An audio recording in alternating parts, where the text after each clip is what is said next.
Kapuma. No, your last name. I am Kapuma. Okay, what's your last name? Wimbishi? Kapuma is my last name. Okay, so what's the first one then? Mwembeshi. Okay, there you go. They have it reversed. Thank you. Okay. Yes. Yeah, okay. Oh, they So- have it reversed? Okay. So it's Wimbishi Kapuma. So your name is, like, your last name is Kapuma then? My last name is Kapuma. Okay, we'll make sure didn't want to destroy it, too bad with my accent. So I guess they need to know that because they have it reversed. Yes, and because of that, it's an invalid contract. Well, Because not necessarily, that's just a typo, but. yeah, but according to this, We're just kind of getting started here, okay? So I'm just trying to pronounce your name right. That's basically all that is, okay? All right, so this is number 122 CP 214772. Here it's Kapuma Wimbishi, but it's actually Wimbishi Kapuma. So I think they could probably modify that at the jail. I guess y'all want to take care of that. Okay, so we got 285 days without indictment. He had a Ferretta hearing and he's representing himself. So it's aggravated battery, willful obstruction of a law enforcement officer with a felony. Officer, if you could raise your right hand for me. You swear affirm testimony about to give is the truth, whole truth, nothing but the truth. Yes, ma'am. All right. If you state and spell your name into the microphone for the court reporter, please. Yes, ma'am. My name is Patrick Marsh. First name is spelled Patrick. Last name is spelled Marsh, Marsch. Okay, Officer Marsh. Okay, so 1 second. So, sir, what this is a preliminary hearing. Okay, it's just to establish that there's probable cause. So the DA is going to ask some questions, and then you get to ask follow-up questions. Okay, all right. So go ahead, Ms. Fields, and this is Ms. Kelly Fields. She's one of the assistant district attorneys. Go ahead, Ms. Fields. Thank you, Judge. Officer Marsh, can you tell us, you already told us your name, but can you tell us where you work and what your title is? Sure. I work for the City of Atlanta Police Department and my title is rank as an officer. Okay, and are you post-certified? Yes, ma'am, I am. Were you post-certified on the date in question? On December the 15th of last year? Yes, ma'am, I was. And can you tell us what happened on that day? Sure. Regarding Mr. Kapuma. Sure. So on that day, I was dispatched to a call at 1776 Peachtree Street. There was a fight going on that apparently was going on the fourth floor at the clubhouse. We had received several calls as well, arriving on scene from a passerby saying that there might be a weapon involved. So I immediately called for backup. Officer Jones and Officer Easton arrived on scene to assist me. We go up to the fourth floor. We go to the right where the clubhouse was, and we found a white male victim named Johnson that had a gash to his forehead. We had asked him what had happened, and he said that he had been knocked out by the defendant. And when you say knocked out, can you tell us what that means? Sure. So apparently the defendant said that they had noticed, the victim had noticed the defendant acting in a strange manner. And when he went to put his hand on his shoulder to ask if everything was okay, he advised that the defendant hit his upper right eye with a closed fist, causing him to go to the floor and was unconscious. Okay. During that time. So he was unconscious? He was unconscious, but he was not unconscious when we arrived on scene. But You were gaining consciousness? yes, ma'am. Okay, now you said that this happened at what address? Peachtree Street. Is that in Fulton County? Yes, ma'am, it is. And can you identify the defendant and describe what he's wearing and where he is in relation to you? You can stand if you need to. Oh, I can see it on the screen here, ma'am. Yeah, that's okay. Thank you very much. Yes, I can see the defendant. He is wearing a blue Fulton County uniform with a white shirt under it. Okay. Let the record reflect that the witness has correctly identified the defendant. All right, noted. So we talked about that that Mr. Kapuma rendered this man, Mr. unconscious. And is that the basis of the aggravated battery? Yes, ma'am. So under the code section of 16524, the elements of the crime for aggravated battery indicate that you render a limb unconscious. And so with the brain being a member of the body, we decided to go ahead and move forward with the aggravated battery because the brain was rendered useless during that time. Wow, the description that this officer just gave the court sounds crazy. The brain was rendered useless. That sounds like a scary night for the victim. During the time that you was unconscious? Yes, ma'am. Okay, and did EMS arrive? I'm sorry? Did EMS arrive? Yes, ma'am. Mhm. And what happened with that? I'm sorry? What happened with, excuse me, I'm talking Okay, about, all right. what happened with that? So during the incident of while we were trying to get the defendant into custody, he was resisting myself and numerous officers. So one of the officers on scene had to deploy a City of Atlanta issued taser.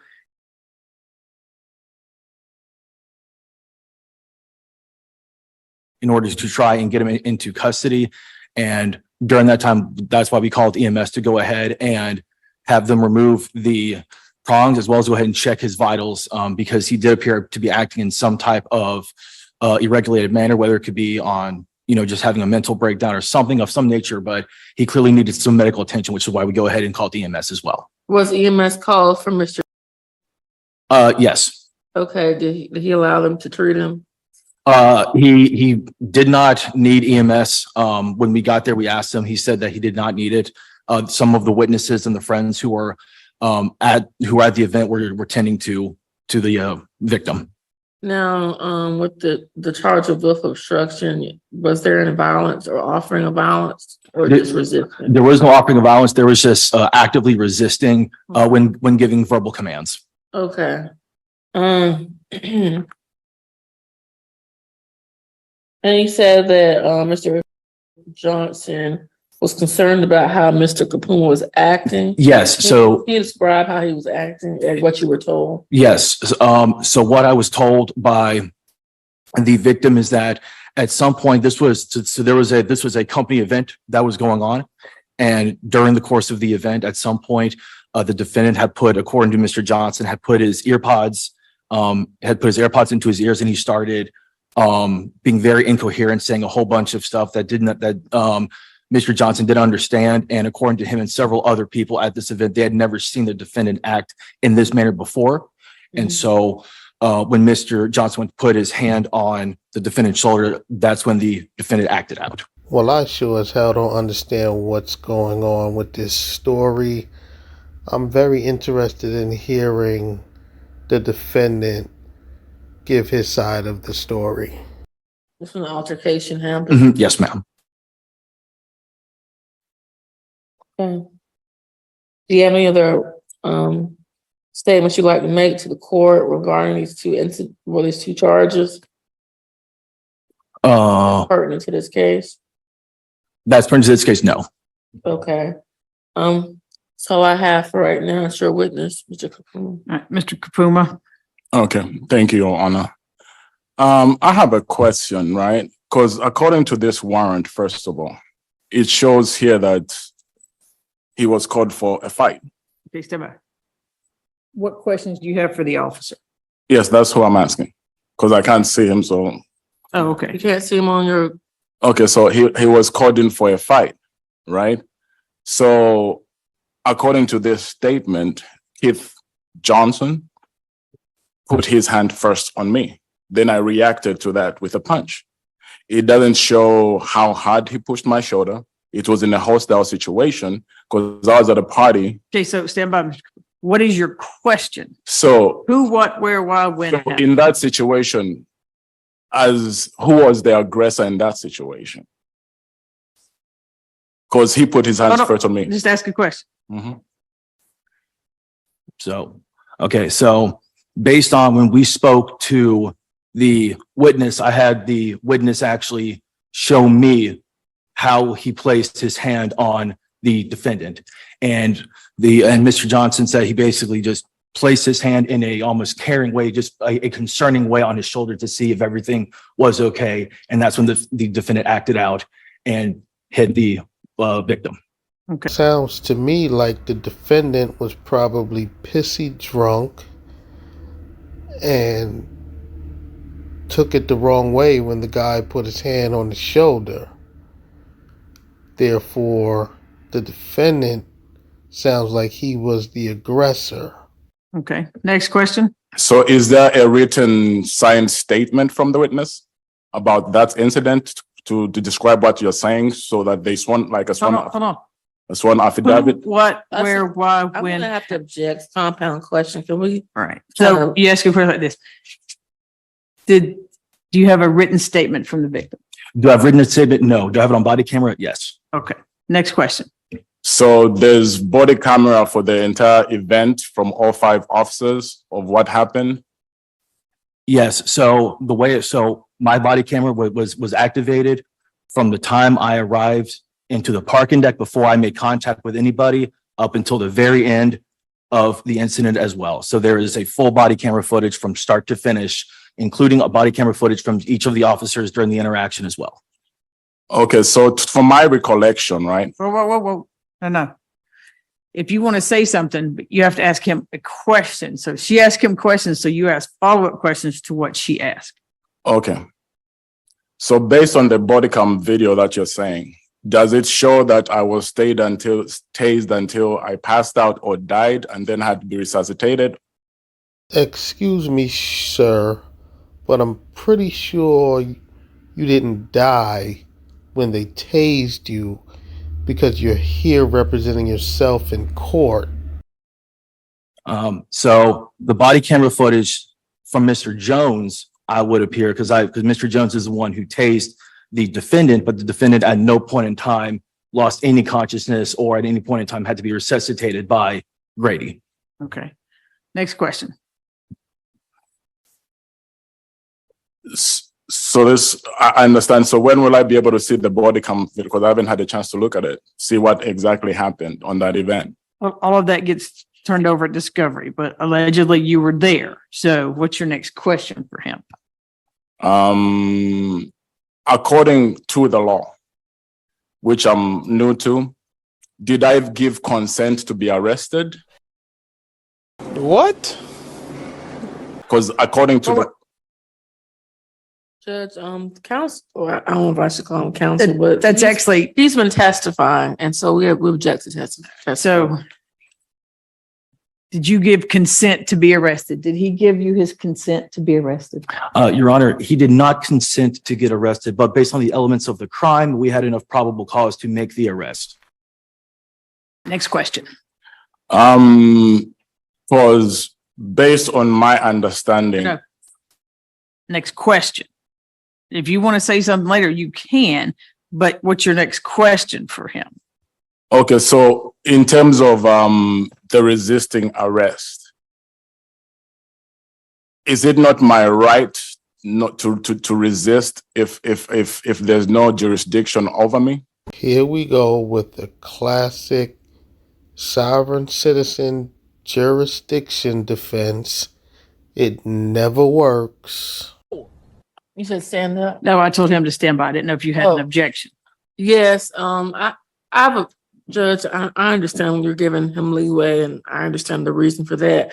However, counsel has been not asking direct questions on cross and he has been testifying numerous times. So we just have an overall objection to that testifying that's been happening from pretty much from the start of this questioning. So we ask that he ask direct questions, not have this kind of commentary in addition to his questions. So what you're asking is him to draw a legal conclusion. So Yes. what's your next question? What's your next question for him? Because for me, it's mainly about consent and jurisdiction. Okay, hold on. Mhm. But that's argument. But what question do you have for him? I don't have any questions for him. All right. Okay. Anything else with the officer? I do have some redirect. Okay, go ahead. So, officer, I know I was calling this, that was my mistake. I meant to say the correct, and the correct victim's name is Johnson, is that correct? Yes, ma'am. And Mr. Johnson was hit by Mr. Kapuma. Yes, ma'am. Okay, and that's all I have. Thank you, ma'am. All right. Any follow-up based on those questions that she asked? Basically, not really. Okay. Thank you, Okay. officer. Stay safe Thank out you. there. Thank you very much, Your Honor. Have Stay a safe good as day. well. All right, go ahead with the argument. What's here from the state? So Judge, I believe that we have met our burdens for our probable cause for the first charge, which is aggravated battery. The defendant did render Mr. Johnson's brain useless by, rendering him unconscious for a period of time where he did, fortunately regain consciousness, but he was rendered unconscious for a little while after he was struck by Mr. Kapuma. And as far as the willful obstruction, we understand there was no violence or offering of violence against, the officers and Mr. Marsh and other officers at the party. So we suggest that should be a misdemeanor and not a felony. But other than that, we think there's probable cause for both charges as just stated by myself and the state. All right. Do you want to respond? Now, this is where you give argument. So now is your chance to give argument. Okay, so first of all, based on just this warrant, my name is spelled in capital letters. It's in reverse. From my understanding of law, that's a name of a strawman or a corporation. So that does not apply to me. Excuse me, sir, but what in the doohickey are you talking about? It doesn't matter that your name is in all capital letters. That is still you. There is no such thing as a straw man. All of that stuff is fictitious. These type of arguments do not work. So just stop it. The all caps name is indeed you. You are the one that committed the crime. Because it says the accused is capitalized, that's a corporation, and the strawman, which has no bearing to me. And in this matter, I do not give consent or agree to represent my strawman in this case, because I'm a sovereign being. I'm an internationally protected person. But at the same time, from my understanding of the constitutional law, which is the law of the land, I have to give informed consent or sign a contract in order to be judged or in order for the case to move forward in this regard. Excuse me, sir, but what in the doohickey are you talking about? Because according to the Fifth Amendment, one of the things is before I can be arrested or detained, I have to be indicted. I have not been indicted. One, I did not give consent to be arrested or to be tried under this jurisdiction because I operate under common law. That's my jurisdiction, common law, God's law, and natural law. I do not consent to be tried by the Admiralty law system, which is evident by the God fringe on the flag and the eagle at the top, which shows this is the maritime law, which is commercial law. Wow, this sovereign citizen is really digging deep within the sovereign playbook. He's even trying to use the gold fringe argument, which also never works. And as a sovereign being, I report to God. God is my judge.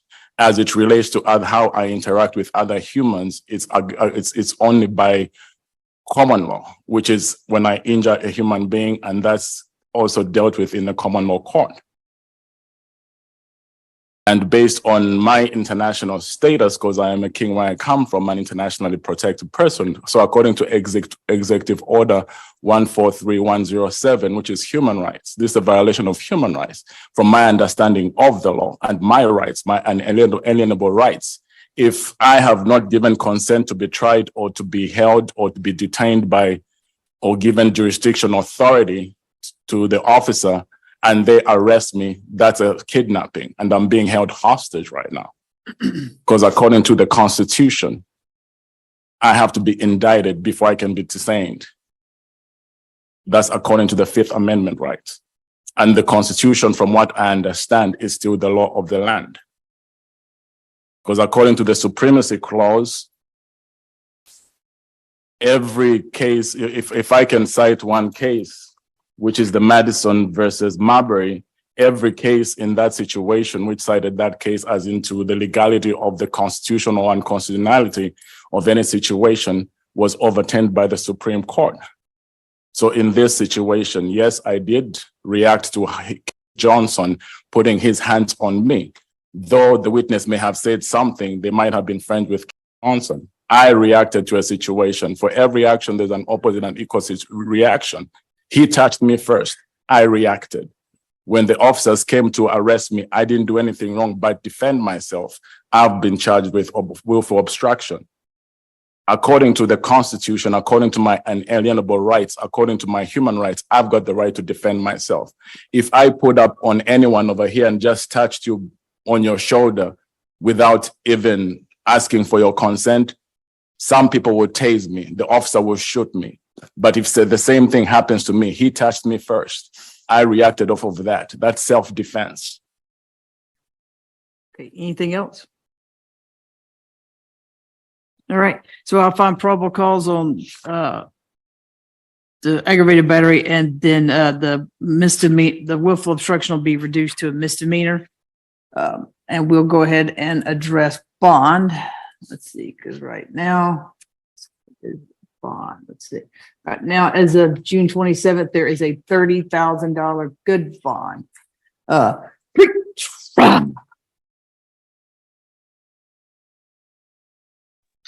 The defendant has 3 cycles. The defendant's last arrest was May the 9th, 2021 in Dunwoody, Georgia, for terroristic threats act and possession of a firearm during commission of a felony and criminal attempt to commit a felony.